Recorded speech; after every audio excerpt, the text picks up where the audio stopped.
Nabil, tadi call ya? Om Iwan, iya aku udah Gimana? nungguin Om Iwan nih dari Oke, tadi. Kan kenapa? aku udah janji nih sama Zafres Oh. mau ngebahas soal manajer investasi, bank kustodian dan karakteristik Iya. reksadana. Nah Om Iwan, sesuai janji aku nih, aku mau nanya-nanya selanjutnya tentang reksadana untuk pemulanya nih. Om Iwan, sebenarnya siapakah manajer investasi itu? Oke. Manajer investasi menurut ketentuan perundang-undangan adalah perusahaan sekuritas, ya. Tetapi dia kegiatan usahanya adalah mengelola portofolio investasi dari nasabah, baik itu satu nasabah atau sekelompok nasabah. Juga sekelompok nasabah tersebut disebut investasi kolektif, bisa berbentuk reksadana. Jadi dia memang kerjaannya mengelola portofolio investasi gitu.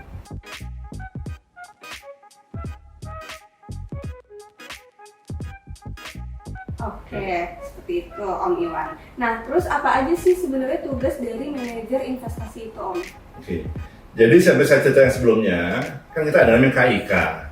Kalau di negara lain, sering terjadi si para investor yang punya kebutuhan mencari manajer investasi, minta tolong dibuatin suatu fund gitu. Tetapi kalau di sini agak berbeda. Jadi manajer investasi memikirkan kira-kira ini ada investor seperti apa yang ada di sini di Indonesia ini. Mereka kira-kira butuh apa? Kemudian dia bikin portofolio efek sesuai dengan itu dan dia cari bank kustodian jadi partnernya dia. Kemudian mereka berdua membuat KIK, kontrak investasi kolektif, dilaporkan ke OJK, setelah dapat persetujuan OJK, ditawarkan kepada investor. Nah, jadi yang pertama tugasnya dia dalam reksadana adalah membentuk reksadana dengan cara membuat kontrak investasi kolektif bersama bank kustodian, kemudian setelah dapat persetujuan daripada pendaftaran di OJK ditawarkan kepada para investor. Oh, seperti itu. Yang pertama. Oke. Gitu. Nah, yang kedua, sesuai tawaran investor, dia kan harus tahu investor puas apa enggak, ya. Jadi dia akan mengelola. Jadi tugasnya yang utama kan jadi mengelola portofolio. Dalam mengelola portofolio itu, dia kan harus lebih pintar daripada investor dong. Kalau enggak nanti investor ngapain tunjuk bank kustodian manajer investasi. Maka dia harus melakukan namanya valuasi. Dia memilih efek apa saja, dia menentukan kira-kira jenis efek apa yang akan ada di sana, namanya alokasi aset. Kemudian dia juga melakukan research dan segala macam. Itu untuk baru awalnya. Dan kemudian yang kedua, dia mengadakan pengelolaan investasi. Nah, pengelolaan tersebut dia akan melakukan kegiatan jual beli efek, di mana penyelesaian transaksi oleh bank kustodian. Nah, yang berikutnya terakhir di sana adalah dia juga yang menjual dia pernyataan ke investor. Jadi kalau investor mau perlu uangnya lagi, investor menjual kembali, istilahnya redeem. Jadi kalau pertama subscribe, ya seperti subscribe majalah gitu. Yang kedua redeem, mencairkan. Nah jadi kepada sini ke bank manajer investasi. Tapi yang bayar nanti adalah bank kustodian.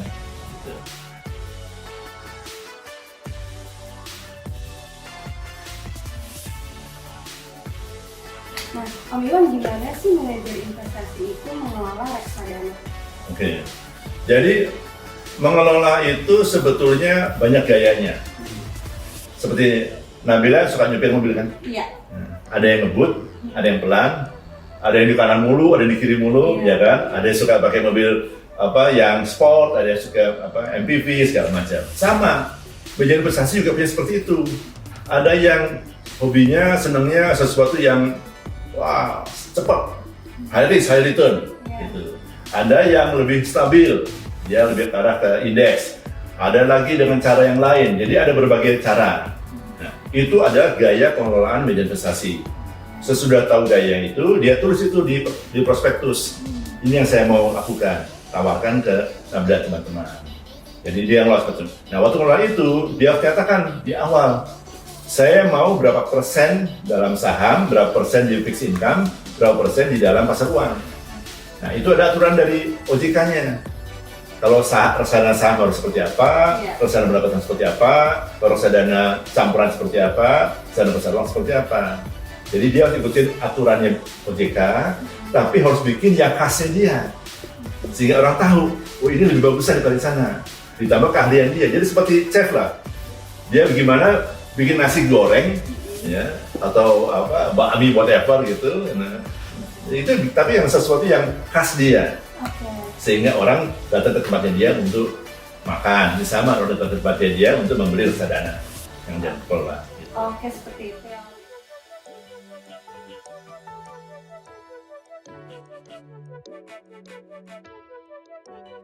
Om Iwan, kita langsung ke pertanyaan selanjutnya. Sebenarnya apa yang manajer investasi dapatkan dari mengelola reksadana? Nah, kalau saya jadi driver, saya kan dapat gaji ya dari majikan saya ya. Kalau saya chef, saya jual makanan, ada marginnya.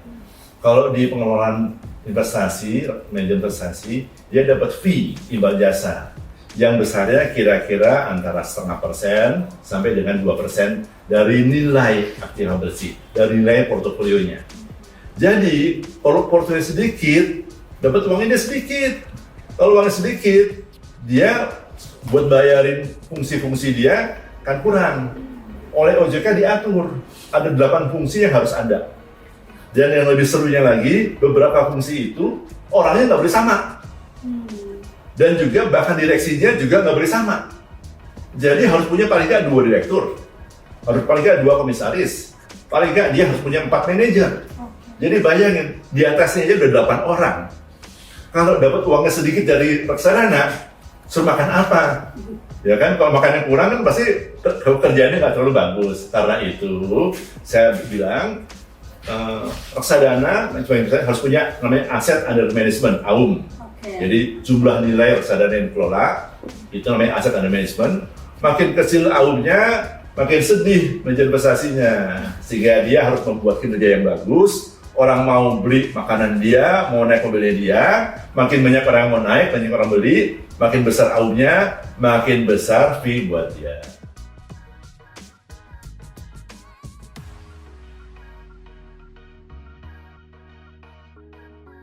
Nah, Om Iwan, aku mau tanya soal tentang gimana sih memilih manajer investasi yang baik. Ke restoran, coba. Nah, bila kalau mau makan restoran, katakan ke yang sekarang di apa namanya food court gitu. Iya, Pilih yang mana? Kan ada aturannya. Iya. Mau naik mobil juga pilih drivernya seperti apa. Iya. Ini sama. Jadi manajer investasi kita cari dulu orang seperti apa. Pertama, karena dia kan memerlukan skill ya. Belajar dulu gimana pengalaman dia. Yang pertama. Yang kedua, driver atau chef itu harus punya karakter.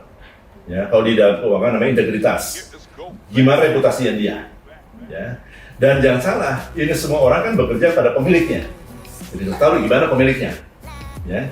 Jadi pengalamannya dia, siapa para pengelolanya, siapa pemiliknya. Kemudian yang berikutnya lagi, lihat sepak terjangnya. Ya, selama ini seperti apa orang lihat dia? Gitu. Kinerjanya, ada pelajari kerja seperti apa. Dan yang terakhir, juga yang penting adalah apa? Apa yang dia kerjakan sama yang dia ngomongin sama apa enggak? Jadi kalau di prospektus dia bilang mau begini, saya mau jalan pelan-pelan, saya mau bikin makanan yang nggak pedas, tahu-tahu dia bikin masakannya pedas, dia jualan yang but-but, ya berarti antara yang dia omongin sama yang dikerjakan nggak sama.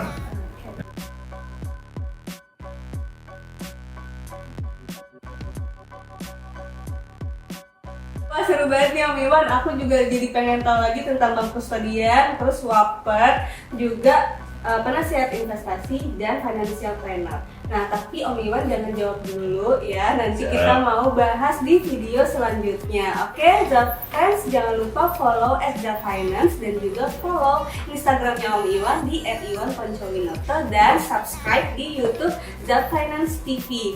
Nah, teman-teman jangan lupa juga, jadi tuh aku di Zap Finance juga sama Om Iwan mau mengadakan kelas Talks online memilih reksadana, dan informasinya teman-teman bisa cek di Instagram Zap Finance di link yang ada di video tanggal 14 Agustus dan juga tanggal 28 Agustus sama Om Iwan. Oke, Zap Friends, nanti kita ketemu di video selanjutnya ya. Dadah!